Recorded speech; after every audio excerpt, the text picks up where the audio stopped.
Transitions is a story about who I am and what I do and why I do it, and what I've learned along the way.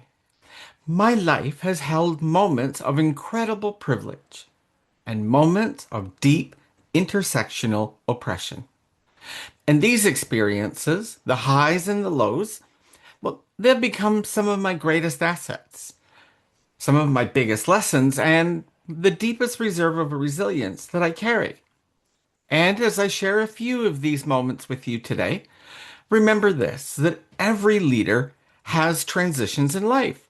Mine simply taught me to see privilege and oppression up close and turn both into strategic insight.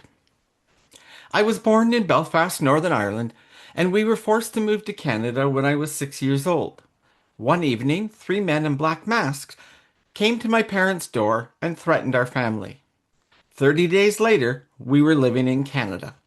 I sometimes call changing my home country my first transition in life.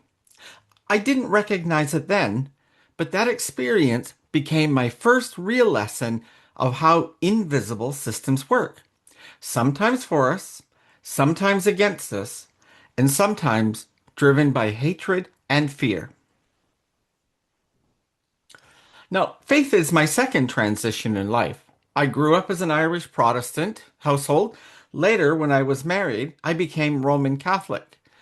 I was so Catholic, I was teaching catechism to other adults. But today, I simply define myself as spiritual. And each step invited me to question what I believed and to see the world through a much wider lens. When I explored faiths and cultures thousands of years older than my own Christian upbringing, I realized how narrow my view had been. And it taught me to look beyond the familiar, to seek acceptance over certainty, and to listen first and speak second. Those lessons continue to guide how I lead. Reflecting back, my career grew very quickly, becoming a C-suite technology executive, leading teams across continents, and sitting on boards.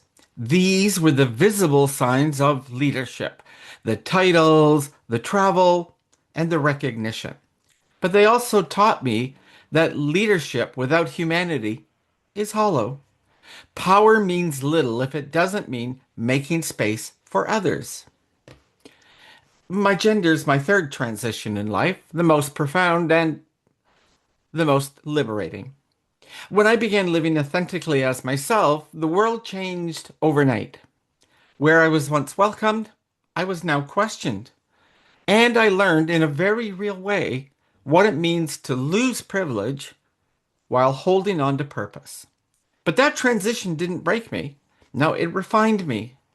It deepened my empathy, it sharpened my courage, and it gave me a lived understanding of what psychological safety truly means for myself and for others. Seeking to grow, I became somewhat nomadic, spending time in South America, picking coffee in Colombia, spending time in the Amazon forests of Peru, and yes, even having a monkey on my back. Those moments reminded me that leadership isn't confined to a boardroom. It can be found in curiosity, in humility, and seeing how others live and lead. All of these transitions from countries, religion, gender, and career gave me a very rare lens. I am one leader with two genders worth of experience, from local to global. They shaped how I work with leaders today, letting them understand that inclusion isn't a policy, it's a practice built through everyday courage. I've seen both sides of life, the high of privilege and the low of oppression. The wounds have worked to heal, but they've become wisdom, like discovering one of the most amazing hugs you can ever get is from a sloth. These experiences taught me to see systems clearly, to challenge bias with compassion, and create space for others to rise. And yes, even how to deal with the occasional monkey on my back. That's why I do what I do. Through the Fortledge Collective, I work with organizations so that no one else has to experience these extremes, so that leaders can turn awareness into action and workplaces into places of real belonging. These are my transitions, but every leader has theirs. Mine simply taught me to see that privilege, when recognized, can become a bridge. I hope the story encourages you to look at your own privileges and experience your transitions, not with fear though, but with acceptance and curiosity, because it's through our changes that we discover who we really are and how we can lead others to thrive.